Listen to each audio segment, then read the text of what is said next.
हाँ, तो अब देखिए जो जो पॉल स्वीजी ने दिया कि आखिर वो determination of price and the determination of the output और the quantity, how can it be possible with the kinked demand curve.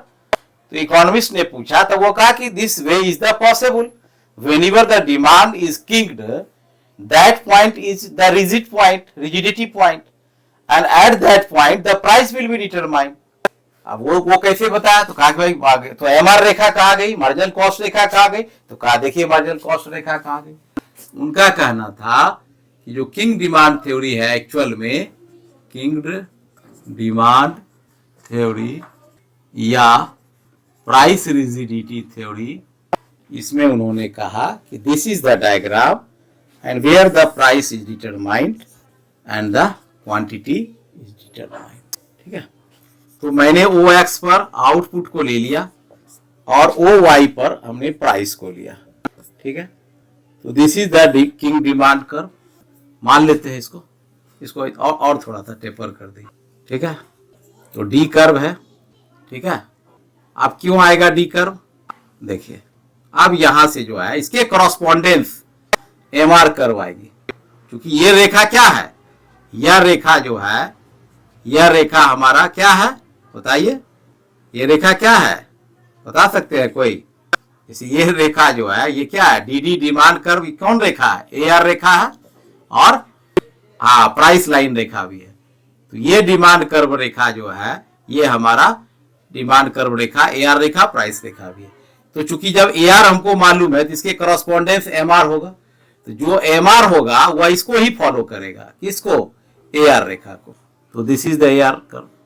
अब यहां पर वो गैप बनाएगा, क्योंकि गैप बनाएगा, और गैप बनाने के बाद इतना गैप बनाएगा। क्यों बनाएगा, क्योंकि इलास्टिसिटी का जो है कर्व, जो इलास्टिसिटी के कारण ये मुड़ा, तो ये भी मुड़ेगा, यह भी मुड़ेगा, क्योंकि ये यहां तक इसको फॉलो किया, ये इसको, और ये जो फॉलो करेगा इसको फॉलो करेगा।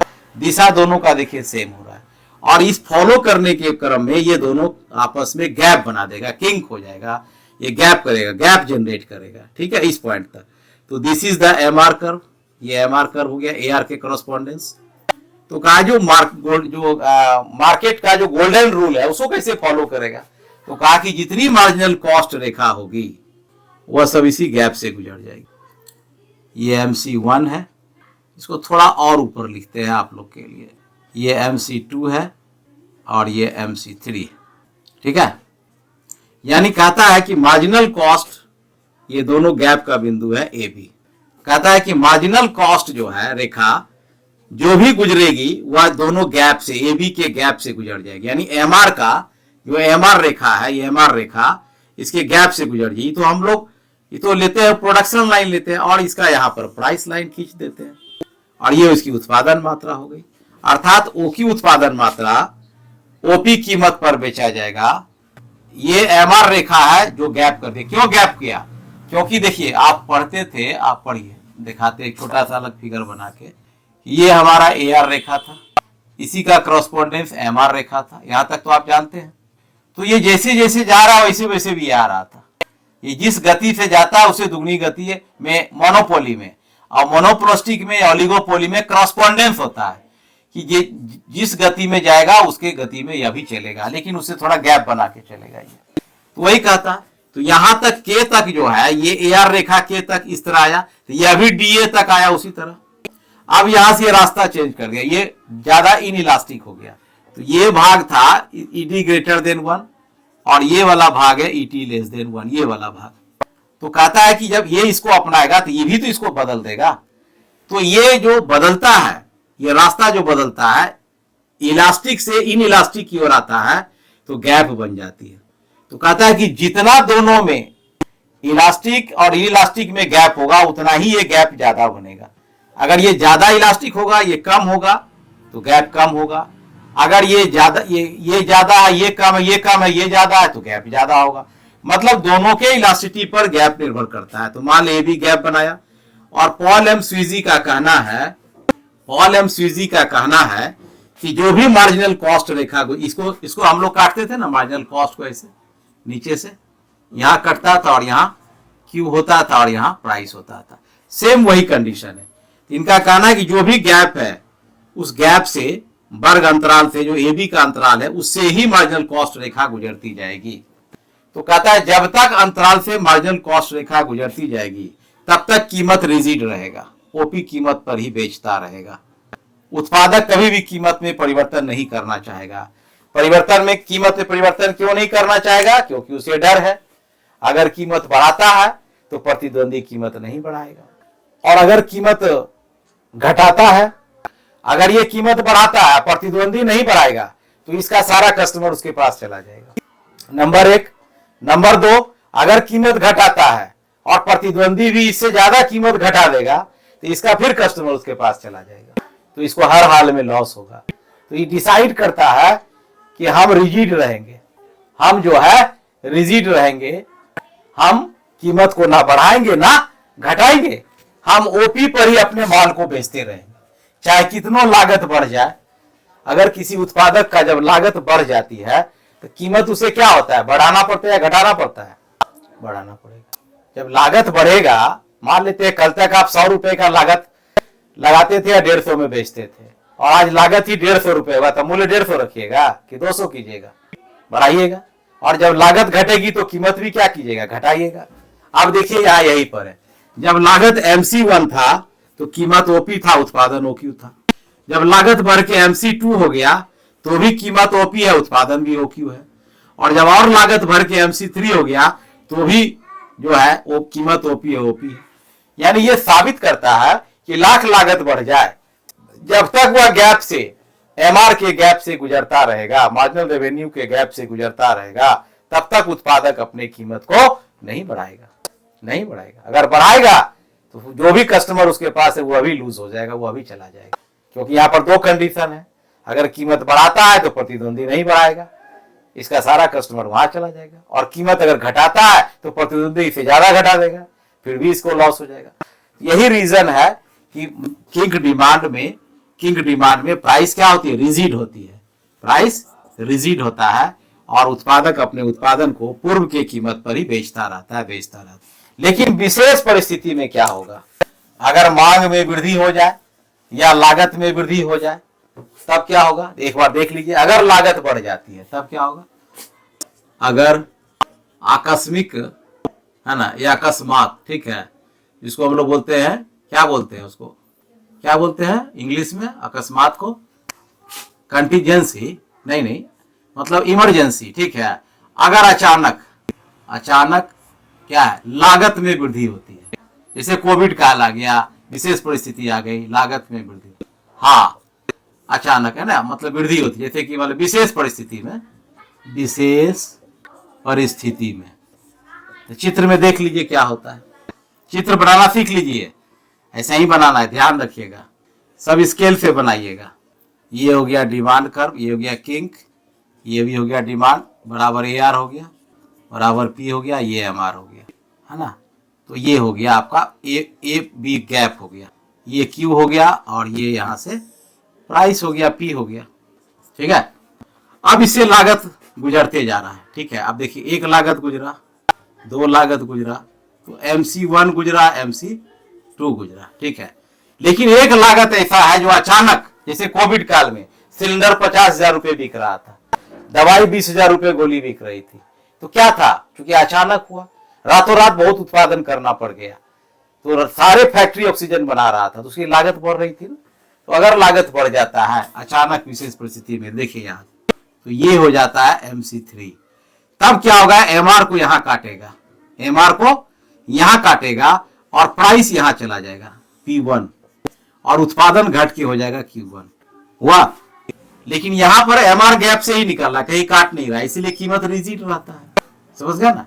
तो कीमत भी बढ़ गया लागत बढ़ने से, और उत्पादन भी कम हो गया। तो ये दोनों परिस्थितियां होती है, जब अचानक लागत बढ़ता है तो लागत बढ़ने पर, तो कीमत P से P1 हो गया, और क्वांटिटी Q से Q1 हो गया, तो प्राइस जो है P से P1 हो गया, बढ़ गया, और जो क्वांटिटी है वो Q से Q1 हो गया, यानी कि घट गया। तो ये सिचुएशन होता है पॉल एम स्वीजी का कहना। इसीलिए अब यहाँ तक लागत ले जाइएगा, तो वहां तक क्यों लागत ले जाइएगा, इतना लागत क्यों ले जाती उतना ले जा क्या कीजिएगा लागत? अरे भाई आप एकदम यहीं पर ले जाइए, उसे क्या फर्क पड़ेगा? उससे आपको इतना लागत किसी का हो सकता है क्या? तो इतना प्राइस के बराबर लागत होगा तो फिर क्या फायदा है? तब तो परफेक्ट कंपटीशन हो गया हो। अगर P बराबर MC हो गया तो परफेक्ट कंपटीशन में पढ़ाया है ना। परफेक्ट कंपटीशन में क्या पढ़ाए थे कि जो प्राइस होती है, ये मार्जिनल कॉस्ट रेखा इसको काटा और ये काटा AC रेखा, यही तो है P। ये डिमांड भी है, P भी है। तो इतना प्राइस जब किसका होता है, ये मार्जिनल कॉस्ट के बराबर होता है। MC बराबर है, AC बराबर है, तो P बराबर MC है। तो जो मार्जिनल कॉस्ट इसमें टच करेगा तो इसका मतलब हो जाएगा कि यहाँ पर ये P को भी टच कर गया, तो तब तो फिर ओलिगोपोली बाजार ही नहीं रहेगा, ही कहानी खत्म हो जाएगा। ओलिगोपोली बाजार का कुछ नियम होता है ना। आप पैर को कहिए सिर पर लेके आप चलेंगे तो कहां से होगा?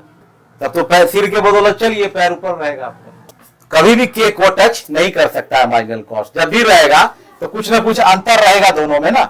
कॉस्ट के बराबर प्राइस रखिएगा तो लाभ नहीं ना होगा आपको, तब तो नो प्रॉफिट नो लॉस में रहिएगा। लेकिन यहाँ ओलिगोपोली है, आखिर बाजार में जो वस्तु लाया वो लाभ कमाने के लिए लाया है ना, ऐसे मुफ्त में बांटने के लिए थोड़ी लाया है।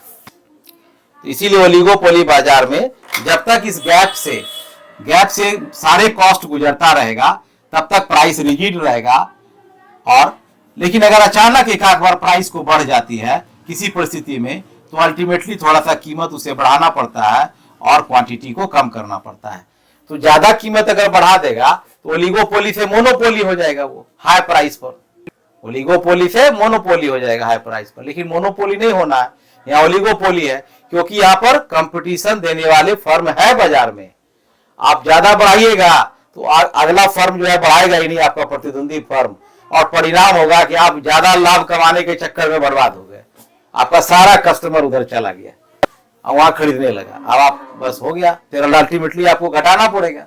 तो कहता है कि थोड़ी बहुत लागत अगर वृद्धि भी होती है तो फर्म उसको बर्दाश्त करता है, क्योंकि यहाँ खतरा ज्यादा है। खतरा ये है कि थोड़ा सा मूल्य बढ़ाया है, देखिए मांग इतना घट गया, क्वांटिटी इतनी घट गई इसकी, तो इतना मूल्य बढ़ा इतना घट गया, क्योंकि ये लोचदार है, ये लोचदार है। तो लोचदार जब मांग होगा तो वहां जो कस्टमर होते हैं उस बाजार में प्राइस नहीं बढ़ाता है ज्यादा, सॉरी सेलर बाजार में प्राइस नहीं बढ़ाता है, क्योंकि अगर 1 रुपया बढ़ाएगा तो 100% जो है उसका मांग घट जाएगा, कम हो जाएगा।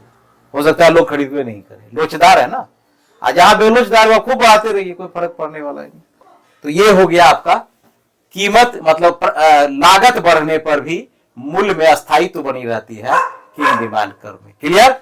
अगर अचानक बढ़ती है लागत, मार्जिनल कॉस्ट में वृद्धि होती है, लागत का मतलब यहाँ मार्जिनल कॉस्ट हो गया, इसको एमसी बोल सकते हैं। एमसी में अगर वृद्धि होती है तो मजबूर होकर उत्पादक को कीमत बढ़ाना पड़ता है, लेकिन उसका उन्हें नुकसान उठानी पड़ती है, उसकी मांग मात्रा घट जाती है, Q1 के बराबर मांग मात्रा में कमी हो जाती है। ये चित्र थोड़ा बढ़िया से बनाइएगा, चित्र में थोड़ा सा इसको इस चित्र को कम से कम 10 से 15 बार बनाना पड़ेगा घर में, तब सीख पाइएगा। इसका हेडिंग क्या हुआ? लागत बढ़ने पर, है ना। ये चित्र बनाना है, लागत यानी कि मार्जिनल कॉस्ट में वृद्धि होने पर, ये आपका हो गया। अब आइए, अगर डिमांड बढ़ जाता है तो क्या होता है? अब देखिए, जब मांग में परिवर्तन हो जाए अचानक, जब मांग में परिवर्तन होने पर, अब परिवर्तन में क्या होगा? 2 चीज होगा, मांग में वृद्धि या मांग में कमी। ठीक है, तो पहले देखते हैं मांग में वृद्धि। ठीक है, यहाँ मूल्य की बात तो है नहीं, मांग पर ही होगा। तो देखिए इसको क्या होता है, ठीक है ना। मांग में वृद्धि होने पर देखिए क्या होता है। तो ये आपका है किंग डिमांड कर्व है, ये डीडी रेखा, ये के पर है। ठीक है, अब जो है इसके कॉरस्पॉन्डेंस जो है एमआर रेखा आएगी, ए बी पर है। ठीक है, ये ए आर रेखा है। अब यहां तक ठीक है, ये एम आर हो गया, ये ए आर रेखा हो गई। ठीक है, अब यहां पर जो है ये प्राइस फिक्स हो गया पी, और ये क्वांटिटी हो गई। ठीक है, तो ये आ गया हमारा प्राइस है, ये ओपी और ओक्यू कीमत है इसका, और यहां से गुजर रही है क्या? मार्जिनल कॉस्ट रेखा MC1 MC2 MC3 गुजर रही है। ठीक है, यहां तक ठीक है, आपका क्लियर है। अब कहता है, थोड़ा सा और ऊपर लेते हैं, अब कहता है अगर मांग में अचानक वृद्धि हो जाती है, देखिए ये मांग है, क्वांटिटी है, या आउटपुट है, ये मांग है, ये प्राइस है। अगर वृद्धि हो गई, मान ले कल तक आप 100 पीस जो है वस्तु बेच रहे थे और अचानक 200 पीस की मांग हो गई, 300 पीस की मांग हो गई, तो क्या करेंगे? तो क्या होगा, जब मांग बढ़ेगी तो क्या करता है, मूल्य भी बढ़ता है। किसी वस्तु की अगर बाजार में मांग बढ़ जाए तो उसका मूल्य भी बढ़ता है। लेकिन पॉल एम स्वीजी का कहना है कि नहीं, मूल्य नहीं बढ़ेगा, मूल्य वहीं रहेगा, भले ही लागत बढ़ जाए या मांग बढ़ जाए, मूल्य अस्थायित्व रहेगा, जड़ता रहेगा, रिजिड रहेगा, वहां फिक्स हो जाएगा मूल्य।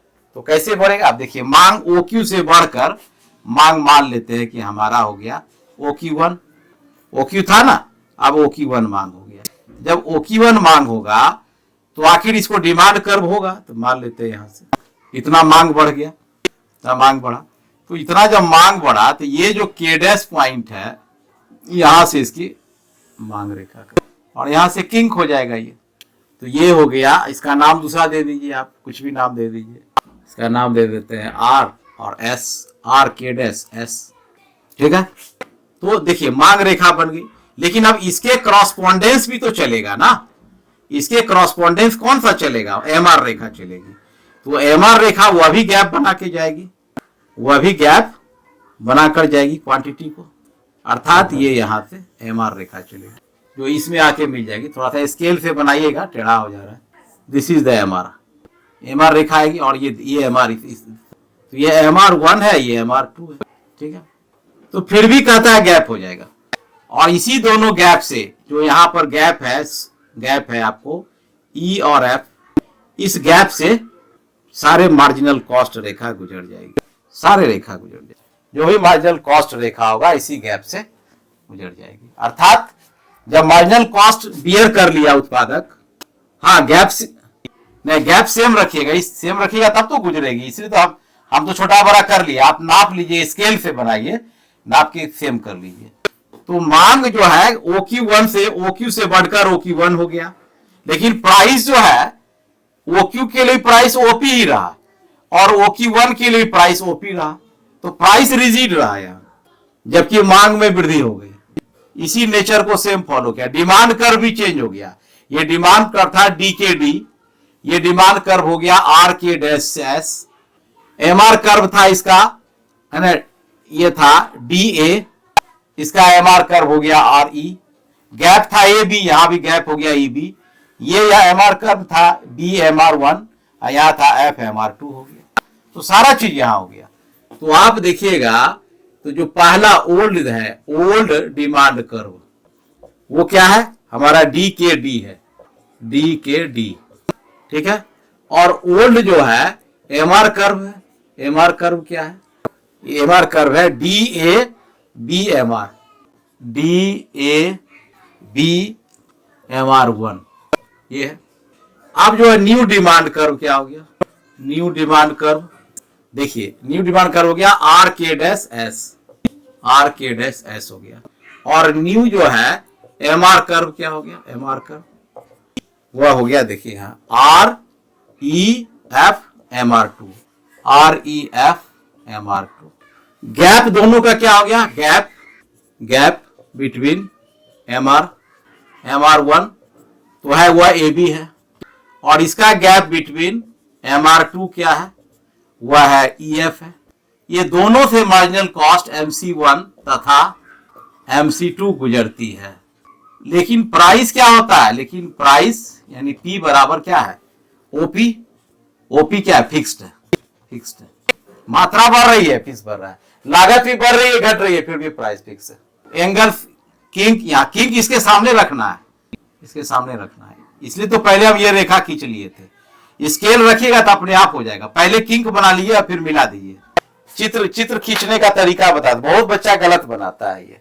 तो मांग के बढ़ने पर भी अथवा परिवर्तन होने पर भी उत्पादक कीमत में परिवर्तन नहीं करता है ओलिगोपोली बाजार में, क्योंकि अगर कीमत में परिवर्तन करेगा तो ऊपर है इलास्टिक, थोड़ा भी बदलेगा उसका मांग घट जाएगा, और कीमत घटाएगा भी नहीं क्योंकि यहाँ इन इलास्टिक है, बहुत फायदा नहीं होगा उसको।